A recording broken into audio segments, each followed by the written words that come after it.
Do not have any of the selectmen remote, and you can see that 4 of the 5 members are here present, so I don't need to do a roll call, or do I, Matt? Still need to do one? All right, so Hughes, aye. Bonin here. Yeah. Cortez, present. Moore's present. I do have a couple of announcements this evening. First one is according to the EOHHS, as of 5 o'clock this evening, Douglas is now rolled back to Phase 3, Step 1. And that's because we've been in an elevated level of COVID cases for the 3-week period. If people are curious as to what Phase 3, Step 1 is, the guidelines are outlined on the Commonwealth of Massachusetts COVID webpage. It really doesn't have a huge bearing, because most of the businesses that would be rolled back and closed don't reside here in Douglas. And I do believe it does cut down the amount of people that can be in one area to 10. Second order of business is Maria LaJoy has actually gone into retirement. She is here working part-time now. We did do a certificate of appreciation for Maria that I believe she has received, but just want to go over for it. Maria served the community of Douglas for 28 years, 6 years of which on the Board of Selectmen, 2 years on the Planning Board and Conservation Commission, and for the past 20 years she's been working in the Community Development Department. So she retired on 10/7 of 2020 and started her duties as a part-time employee of the town of Douglas. But just thank you for your service and partial retirement, I guess. Anybody have anything else? No, you said she was a selectman. I didn't know that about her. I didn't either. Yeah. Neither did I. Well, I didn't either, but the certificate said she was, so if So- she wasn't, congratulations on your term. That's great, and thank you for your 28 years of service to our town. All right. So the first order of business that we do have is we will be swearing in our new police lieutenant and our new assistant fire chief. So, Is that certificate supposed to be for Maria or for Mrs. Holmes? Maria. I know. Right, I know Pam was. Pam was certainly a member, yeah. I would probably say we will take this up with Suzanne Kane at a later It may date. not be. But if she did not, maybe she served in a stealth manner that none of us were aware of at the time. Forget everything the chairman said. Yeah, please disregard that announcement. So I think it would make sense that we would probably want to start, why don't we start with the new lieutenant, and then we'll do the fire department? Does that work? So, Chief, you have Mr. Gould with you? Yes, sir. Good evening, everyone. Good evening. Chief. Thank you for having us tonight. I'm extremely happy to be here tonight to introduce you to Lieutenant Gould. He's been a member of this department for 16 years, and over that time, he has displayed a work ethic that is second to none. He's an exceptional leader, and he's going to do a great job in this position, and I feel fortunate, and I'm happy for the residents of Douglas and our department that we have him in this position. Thank you, Chief. You're welcome. All right. So, Travis, if you could repeat after me. I, Travis Gould, I, Travis Gould, do solemnly swear and affirm that I will faithfully and impartially discharge the duties incumbent upon me as lieutenant. All right. Do solemnly, let me chop it up. Do solemnly swear and affirm. I do. It's not an I do. I screwed this up. Okay. It's all my bad. Blame it on the Start over. chairman. So I, Travis Gould, I, Travis Gould, do solemnly swear do solemnly swear and affirm that I will faithfully and impartially and affirm that I will faithfully and impartially discharge the duties incumbent upon me as a lieutenant discharge the duties incumbent upon me as a lieutenant for the town of Douglas, for the town of Douglas, according to the best of my ability and understanding, according to the best of my ability and understanding, agreeably to the rules and regulations of the police department, agreeably to the rules and regulations of the police department, the Constitution and the laws of the United States the Constitution and the laws of the United States and the Commonwealth of Massachusetts, and the Commonwealth of Massachusetts, and under the rules, regulations, ordinance, or bylaws and under the rules, regulations, ordinance, and bylaws of my municipal employer made under the Oh, go ahead. of my municipal employer, Made under the authority thereof, made under the authority thereof, so help me God. so help me God. Congratulations. Congratulations. Congratulations. And I apologize for making that run.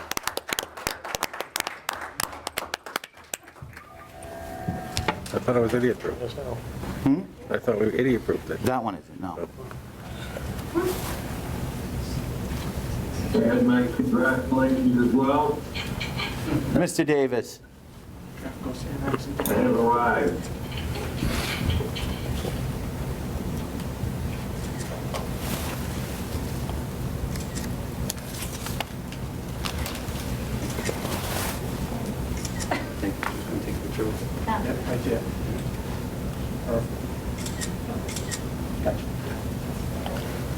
Thank you, everybody. Thank you. Thank you. Thank you, Chief. Congratulations. Lieutenant. Congrats.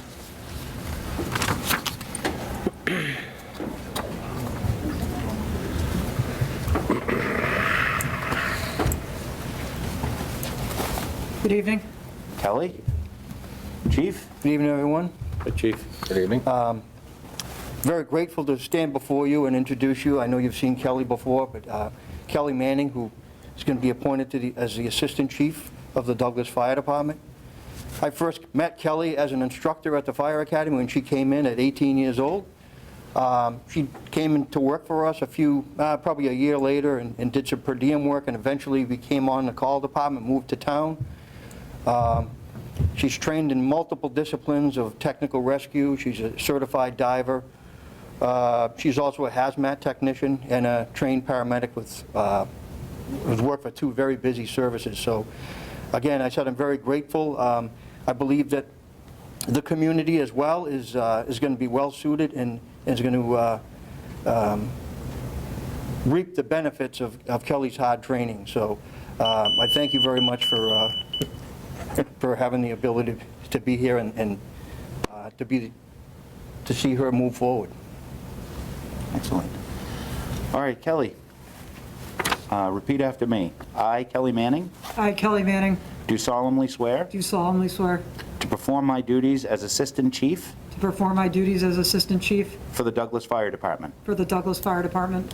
I will uphold the Constitution of the United States of America, I will uphold the Constitution of the United States of America, the laws of the Commonwealth of Massachusetts, the laws of the Commonwealth of Massachusetts, the bylaws of the Town of Douglas, the bylaws of the Town of Douglas, and the rules, regulations, policies, and procedures and the rules, regulations, policies, and procedures of the Douglas Fire Department in a professional manner. of the Douglas Fire Department in a professional manner. So help me God. So help me God.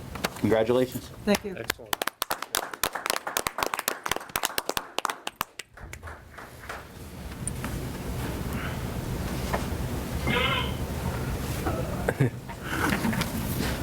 Give it a rip. Sir, feel free to come grab a picture if you... We're having technical difficulties. We're good.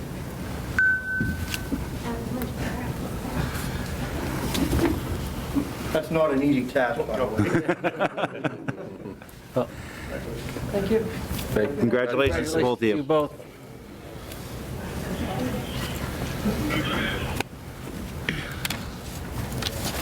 He's tall. Thank you. Lieutenant's tall. Very. All right. So, at this time, I'd be looking for one of your infamous motions. Oh, very good. Yes. Take it out of order. Yes.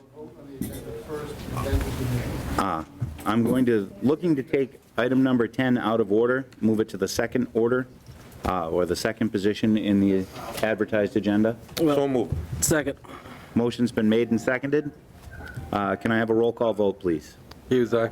Bone and I. Morris, aye. Cortez, aye. Mr. Chairman, I'd make a motion that we move into executive session for the purposes of discussing an ongoing investigation of the DPS lunch program, and then to leave that executive session for the sole purposes of taking up the remaining items on our agenda. Second. Motion's been made and seconded. Can I have a roll call vote, please? Hughes, aye. Bone and I. Cortez, aye.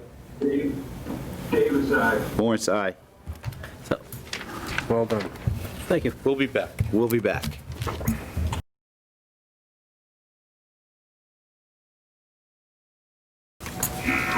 We are back. I hear Hal. I see Hal. All right, so on to agenda item number 2, which is sign Woodland Road street acceptance and quitclaim deed and possible votes.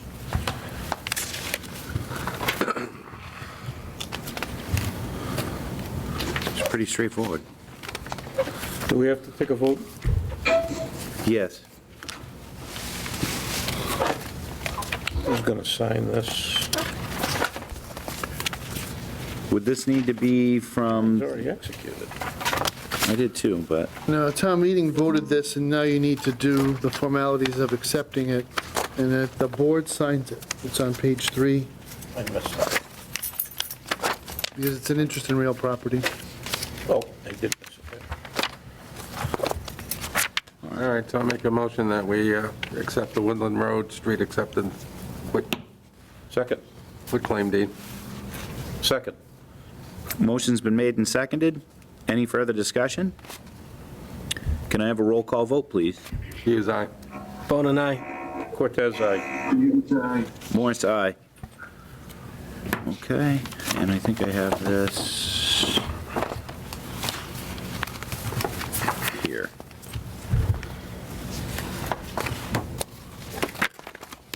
I can just pass this around. Sign that as you get to it. Item number 3 is to sign the purchase and sales agreement with Flying Goose for 286 and 0 Webster Street and possible votes.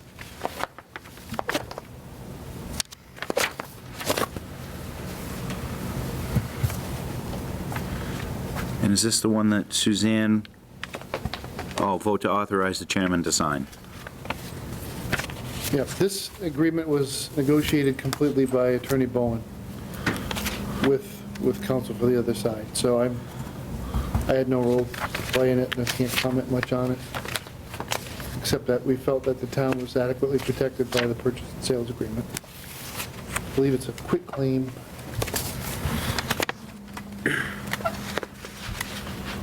Anybody feel like making a motion? Make a motion that we instruct Chairman Morris to sign the purchase and sales agreement with Flying Goose for 286 and 0 Webster Street. Second. Motion's been made and seconded. Can I get a roll call vote, please? Hughes, aye. Bone and I. Cortez, aye. Davis, aye. Morris, aye. Okay, item number 4, It's a good spot for the goose to land, by the way. And Wow. Is that mute button working? Don't you mute, Hal. Come on now. We have Z&T submission for an HCA change of address and possible votes. And we have Z&T here. Let me see if I've got that. so you've already granted this HCA. It's actually the assignment Stay here a little bit. to the, Either one, whatever you're more comfortable with. So are we just changing the agreement with the new address? putting an or- address in Yeah. where there isn't one now. That's right, there was no address, right, TBA, Okay. or TBD. Something like. I'm just looking to see. So you're looking to change the request and have it reflected in the host community agreement that we currently have to 10 Rydell Road? Correct. Yes. So moved. Second. Tim? I'm not a fan of the location. Okay.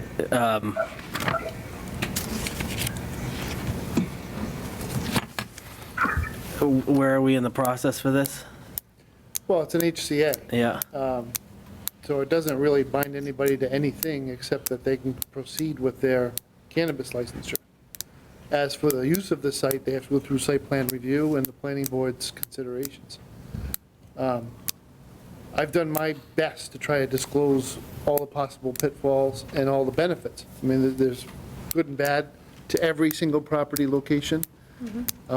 For the record, I will state only that because I know there are other businesses in the area that want to expand nearby, that this is one case where a traffic study is absolutely essential. Now, my hope would be, for everybody's sake, that everybody would get together and work on it, because it's the exact same road, just a different side, and the turning motion. And I think we all understand that the pole that's sitting in the middle of Rydell Road will have to move for safety purposes. I've been hoping for that Right. to happen for a while. But If I could put a whole new pole in 93 Davis, I could move a pole someplace else. it's like moving China. But as long as everybody goes into it wide open, and then if there's concerns about whether or not it will work as a site, that's the planning board's responsibility, and let them have at it, and make your comments there. Here, it's just whether or not, this business, you want to enter into a host community agreement with the business for cannabis. And it's just a modification of the one that's on record. Yeah, you've already made that decision, you've given them 2 HCA's, now they're just asking for an address. Right. All right, well, if the town will have further review of it, far be it for me to get in the way. I'm concerned about West Street, and we've got that area of the town covered, we've got this area of town covered, right in the middle. You'll have access.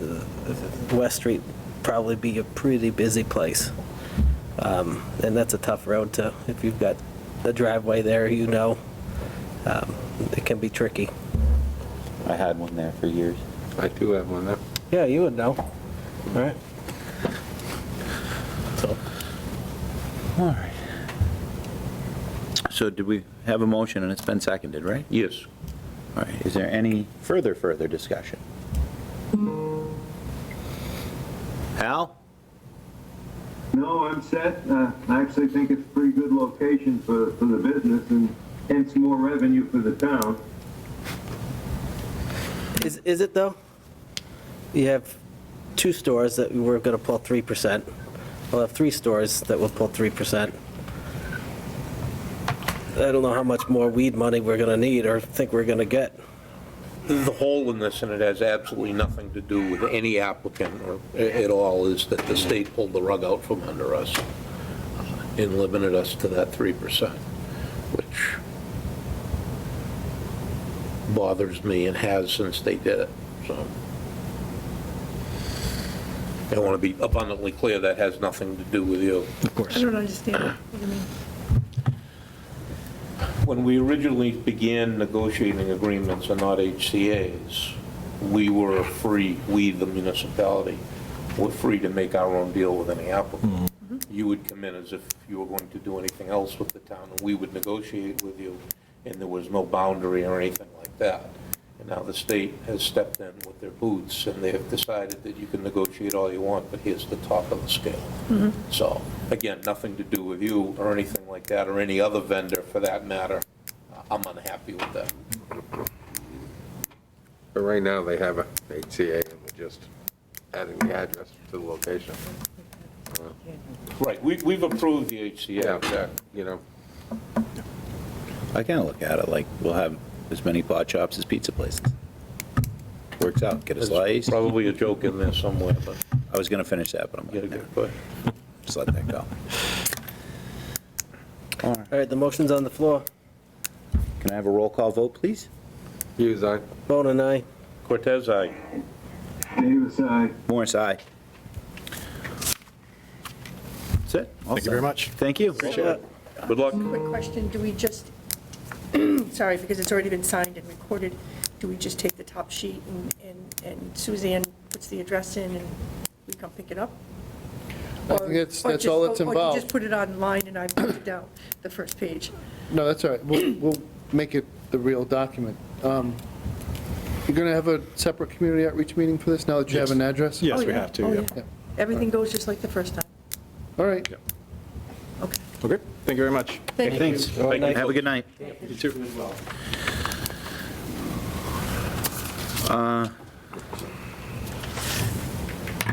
Tim, this was your request to have it on the agenda. Do you want to push it to another night, as you're limited on time? Well, Would you there's, like to? I mean, the balls, maybe this was a discussion as, that we should have had maybe early on, the ball's kind of rolling here, and it, definitely appears that we're fast tracked to have our 3 licenses in the town. So with that, I'm fine with just accepting the Well, yeah, I mean, town's decision of some time ago and letting the marketplace figure itself out. I just, Well, the biggest kicker to remember, too, is like, and a lot of people, even the applicants, fall into this, is that an HCA is not a guarantee of a license. And it doesn't necessarily mean that we'll ever enter into the licensing stage as the town with any one of these shops. And I don't think, we haven't issued any yet. Haven't issued any. Nobody's open. right. So, I mean, it's still a chance that if there's all of a sudden an outcrying from the town saying, oh, no, we don't like this, we still have the opportunity to pump the brakes on it. It hasn't become the Wild West of weed as of yet. So we do still have recourse and pause and consideration to go to it. And I think that's the big mistake that a lot of people make with them, is the way that we chose to do it with having licenses. There's no assumption of attaining a license or no guarantee of attaining a license just because you've entered into a host community agreement. That section of it is primarily for them to satisfy the CCC Right. and go through the state licensure. It's a step on the way to get to licensure. Yeah.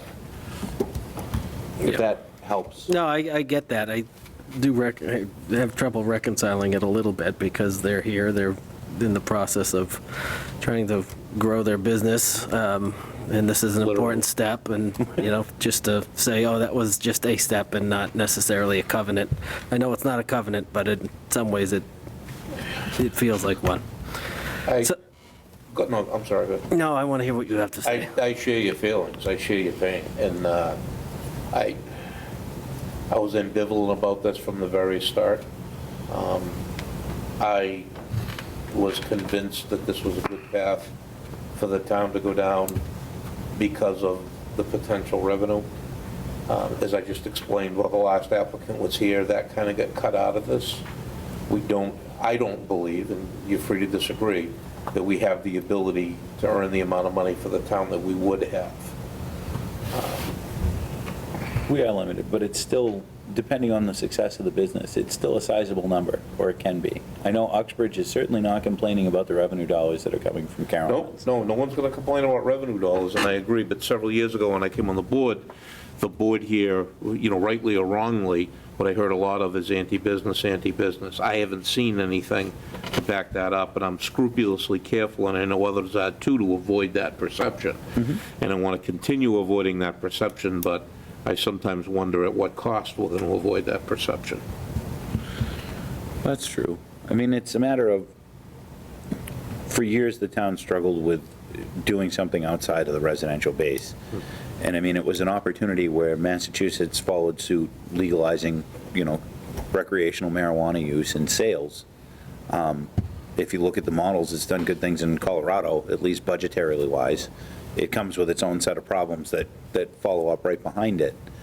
I honestly don't know. And I mean, as for the people getting kind of hung up a little bit on the details between HCA versus license, anybody that's looking to get into the industry and they want to be deemed a good entrepreneur is going to assume that they're going to follow this from womb to tomb and say, I'm going to go through every step of this with the assumption of my business is going to open and turn a profit. And if you're not walking into opening a business that way, then don't open a business. No, I'm not going to second guess anyone else's business plan. Hal, something to say?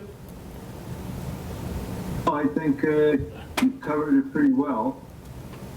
I guess we never thought it would get as big as it did, but maybe that'll be the good side.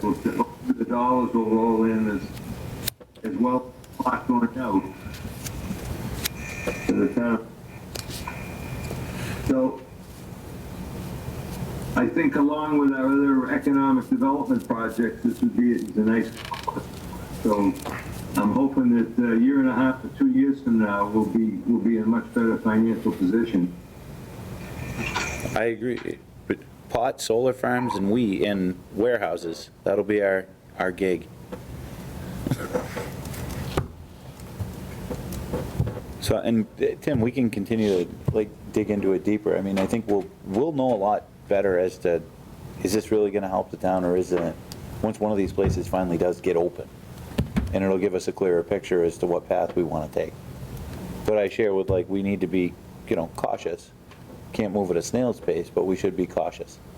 Yeah, I just don't know what a third location gets you revenue-wise that the other two won't get you. Yeah, and I agree. I think the market just becomes saturated.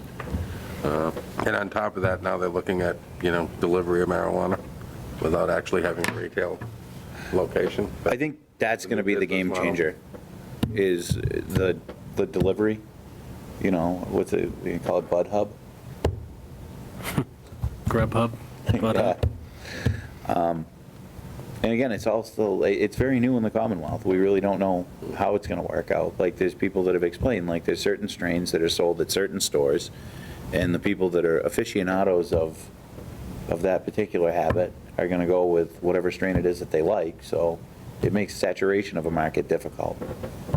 Yeah, seems all Greek to me, but At some point, they'll end up just cannibalizing one another. It'll be like any other industry. There'll be one player, and they buy up all the smaller players, and then it'll diversify and do what pretty much every other industry does. That's how I see it. except for pizza shops. Except for pizza shops. Well, Dave, we were able to talk about pot for another 20 minutes of your life. I'd say we, Funny how you can read my mind Yeah. across my table, Mr. I Moore. felt That was it. the goal. I felt it. I would move on, Mr. Chairman. All right, well, we can go right into the next vice. Liquor license renewals. All right. We're hitting them all. We are, we're going to crush it.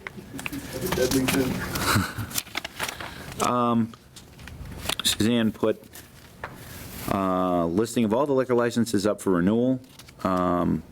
There's a couple of things on there as side notes. The Easy Mart just barely got their liquor license. I think they've only had it a couple of months, so I don't know how I feel about charging them $800 for a renewal, considering they just barely got it. And I don't know how you guys would feel about waiving an $800 fee. I wouldn't be opposed to it, I think. I wouldn't either. Yeah. And they even The last started- thing we want to do is hurt a business that's, a section of a business. I agree. Go ahead, no, please. I was going to make a motion. All right, before we make a motion, the other part that's on here is that there's, according to Suzanne, there's only one that has actually gone through and passed their inspections, or the fire I was going to inspection. include that in my motion. The question is, do we want to renew, or do we want to just renew the ones that have passed their inspections and then hold She back? has some language that we could sort of use in terms of renewing.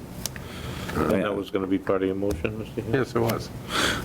I will let you have that. I'm sorry I spoke out of turn, my So friend. I move that we approve all liquor licenses renewals on the 2021 liquor license renewal list, contingent upon the licensees making available all required updated documentation listed on the checklist, and by addressing all violations and recommendations from the building inspector and fire chief during their fire inspections.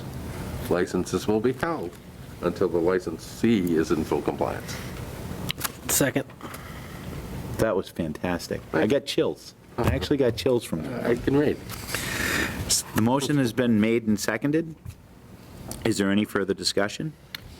Do you know who did all their homework? Said there was only one. I know, but do we know which one?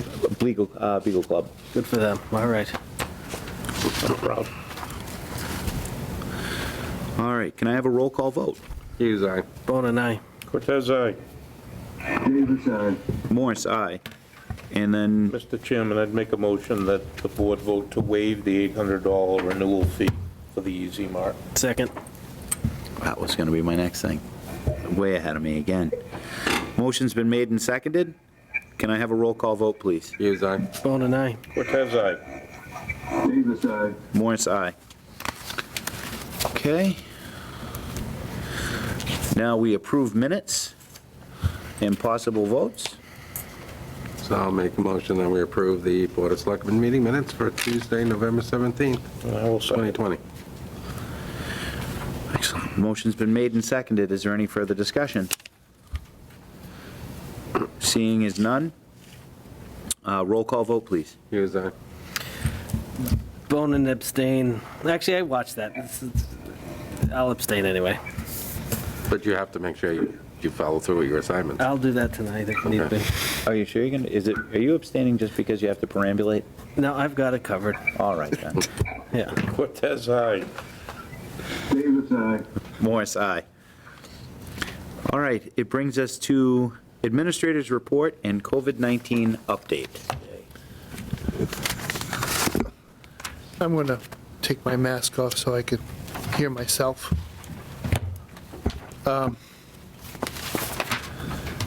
We just got our nightly report from the town nurse, and we're up 6 cases today. But people roll off quarantine almost as fast as they come on, so looks like we have a balance of 19 confirmed through PCR tests. She doesn't disclose that there were any probable cases from antigen tests, so I'm not going to add any number. But that's what we've been doing as we report these numbers. We've been adding the positive PCRs with the positive antigen tests to get a townwide caseload. And as I mentioned, as fast as people fall off and get cleared, there are new cases joining. So that's why we've been in the red for 3 weeks. That's why we have to step back to phase 3, step 1, which, as the chairman mentioned, doesn't have a huge effect on the day-to-day operations of many of the businesses in town. But it does send a bit of a signal that we will be diligent in enforcing those guidance elements that do apply to us. So I would just respectfully request of the community that people realize that since we're in the red, we have a lot of cases for a small town. And there are certain behaviors, if we could just hold off for a couple of weeks. The weather's getting colder, the sun's setting sooner, so we probably won't have as much activity on the basketball court as we had today, but today we had some 15 kids out there. Nobody's wearing a mask. You know, everybody's boxing out. They're doing what basketball players are supposed to do, which means they're right on top of each other with no mask in a town that's in the red zone. We're not going to cite anyone. We're not going to give anybody a ticket. We are going to start breaking those things up and asking people to move along, providing them with a pamphlet. This is why we're asking you to do this. Your town needs your help, and hopefully everybody will comply without making some sort of silly stand on it, because it really doesn't have to be a prolonged thing at all.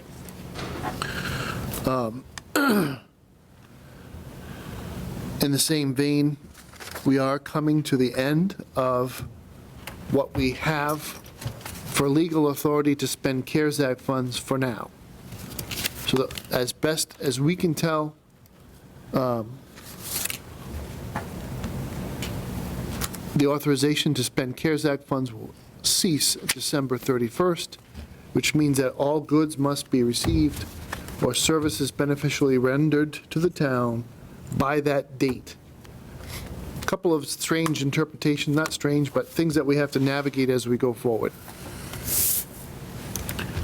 I will only buy as much PPE as the schools need to get through to that date and deliver it to them, because I don't want to overexpose the town to anything, to excess inventory that we may not get reimbursed for.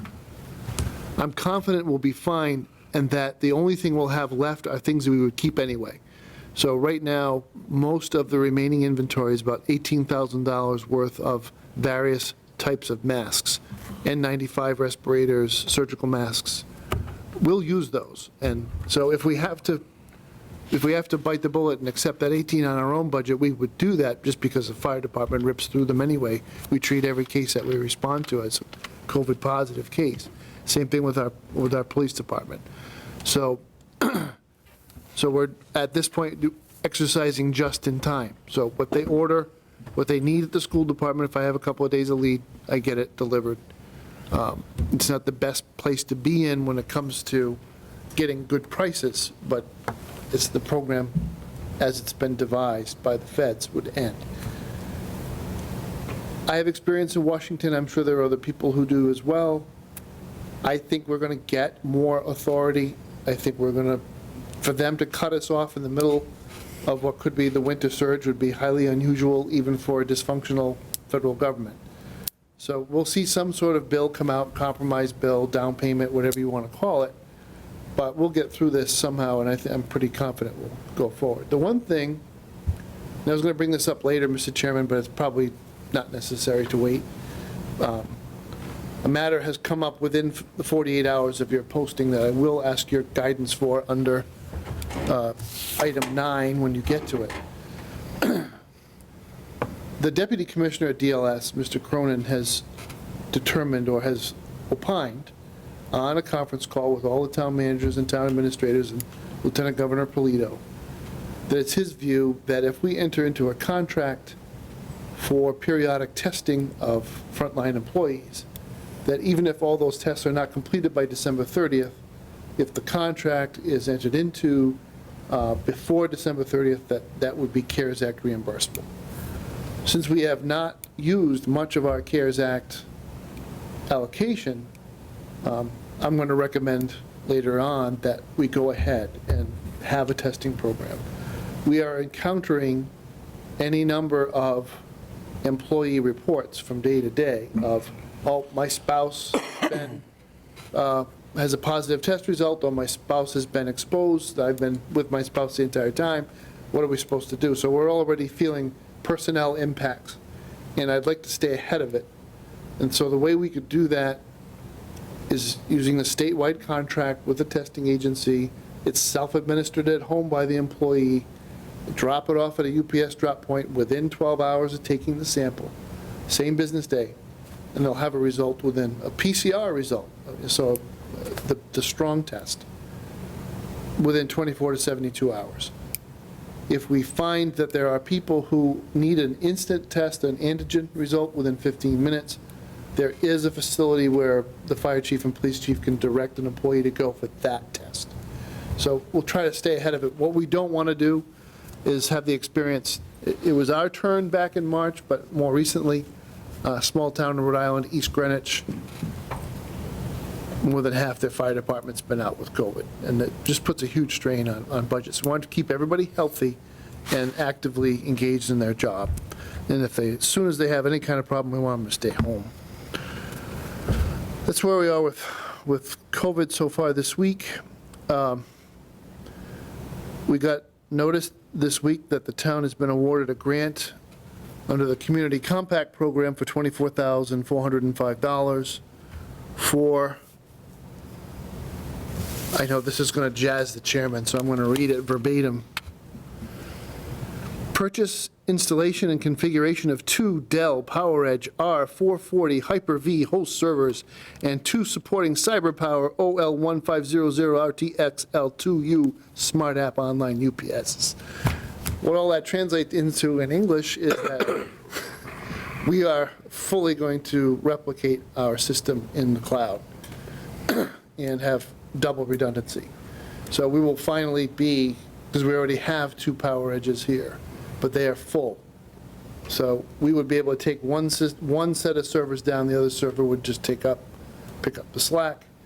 If we have to do maintenance on either one, and then we'll have a contract as part of this with cloud storage for that, basically a triplicate. The change that's occurred to our network over the last 2.5 years has been remarkable. I mean, we've really gone from patches and bubblegum and straws to a first-class, redundant, meets all the requirements of continuous operations system. And I think David has done a wonderful job of getting grants. So between this and the wiring of the building that was also community compact, the town's gotten about $63,000 from this grant program You've stretched since it well, 2017. So You put it in all the right areas. So, and then I'm assuming these 2 are going into the VMware cluster. That's Yep. how you're getting that. All right. VMR cluster. yeah, VMware. Oh, VMware, misunderstood yes. you. That's completely different. Yeah. That's just a voicemail. Yeah. Right. Yeah. During the tax recap discussion, just so everybody is aware, DLS was not comfortable with us projecting cannabis revenues as something that we had a firm foundation. Even though those revenues are supposed to come from impact fees and are not tied to whether or not the business sells the volume they think they're going to sell. Doesn't matter. We had room, so-called room, in our motor vehicle projection to pick up the slack. So our bottom line revenue forecast coming into the next budget season has not changed. but the sources of funding will be different. What does this mean for us? Well, we're probably going to take in more revenue than we budget, because we've always been very conservative with motor vehicle estimates. We always overperform there. COVID pandemic notwithstanding, people still buy vehicles, and there are all those people who've bought vehicles who are still paying excise. So we're going to end up with a little bit extra. That's okay, because I think the uncertainty of the budget season requires us to figure out where some of these, where we need some cushions. So lastly, I really do think that retirement acknowledgement was for Mrs. Holmes. And what I do know is that Pam has resigned from the zoning board because she and her family have moved out of town and had to do so on fairly short notice. You don't have to see eye to eye with somebody on every single thing to appreciate their dedication, their love for their community, their diligence, their attention to detail. Pam was a very, very valuable volunteer member of various boards, and whose opinions often brought out necessary conversations about the future of the town, where the town was headed. So she will be missed. We now have, that's a pretty big vacancy to fill on the zoning board. She had already left FinCom, and there's already been new members put in there, but I think in the grand scheme of things, Pam probably put in close to 3 decades of service to the town. She was a member of the select board. And so we wish her and her husband well as they move on to their next opportunity. And with that is the conclusion of my report, Mr. Chairman. Thanks. To item number 9, just to circle back regarding the testing for COVID or the proactive testing model, some of the information that came out, and keep me honest on this, Matt, $50,000 is roughly 100 tests. No, so every test is $100. Okay. So you do 50 tests would be $5,000. Would be $5,000. So 50 grand, I'm going to get lost in my own math. It's so simple, it's going to like blind me. But I figured that's like 10 rounds of tests if you had 50 people, right? So if you tested every 2 weeks, that's 20 weeks, that's 5 months. We would have 50, so you get 19, 20 some odd downstairs in the police department. You have your 8 or 9 at the fire department, but there's some call people that come to every single call, and if they're not being tested by the department where they work or the job where they work, we might want to include them.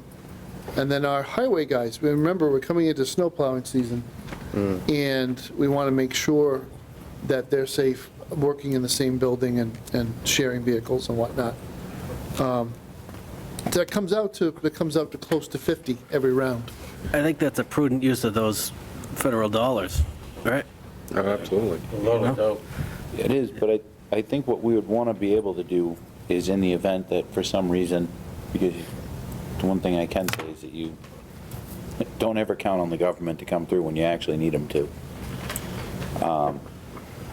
is that we'd probably want to have a line item in a budget somewhere or an allocation in the event that this doesn't get covered by CARES Act money or it's no longer deemed eligible, that we have financing available to be able to continue with the testing. And if 50K gives us 5 months, and maybe, put $100,000 in there with the anticipation that this could go another year, as historically pandemics go 2 years. I think I'd rather talk about weed than another year.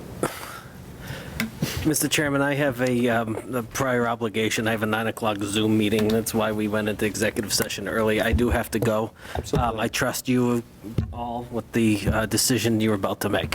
Thank you. Thank you. Committee appointments are up next, correct? They are, committee appointments. Yeah. As Selectman Bonin perambulates out. Committee assignments flow in. So, I don't know what are your thoughts on? So first of all, what am I looking for? I'm looking for guidance from the board in the form of a vote. So how much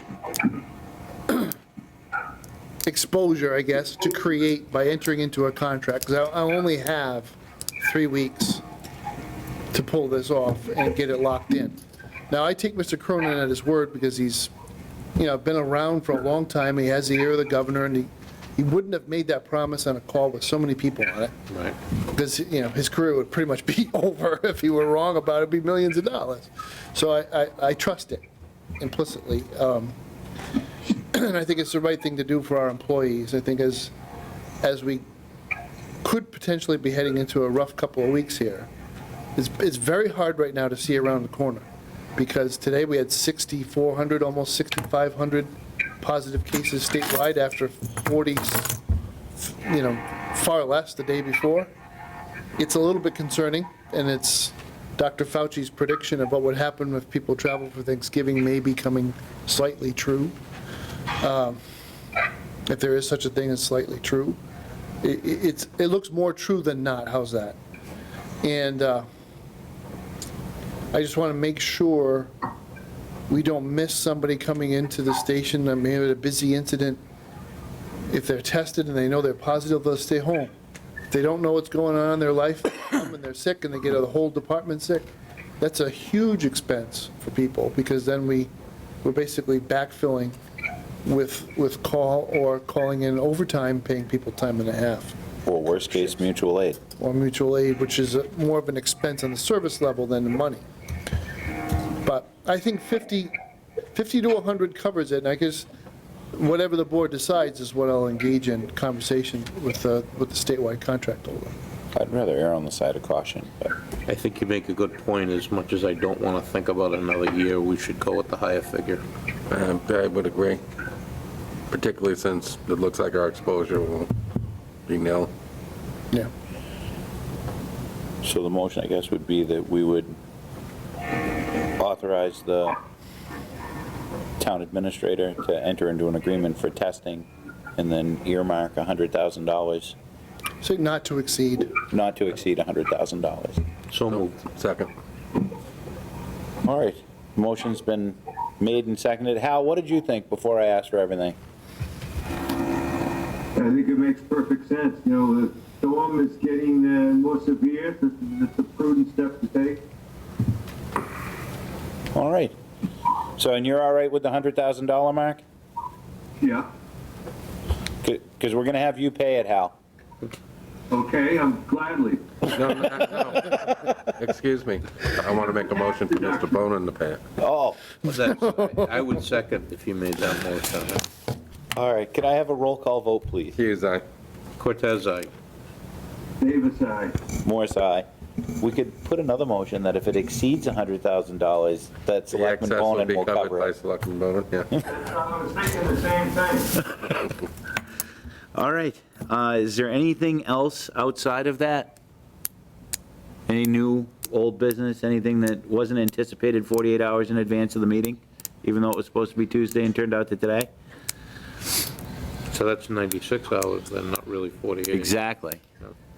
Seeing as none, can I get a motion to adjourn? So moved. Second. All right, can I have a roll call vote? Hughes, aye. Cortez, aye. Davis, aye. Morris, aye.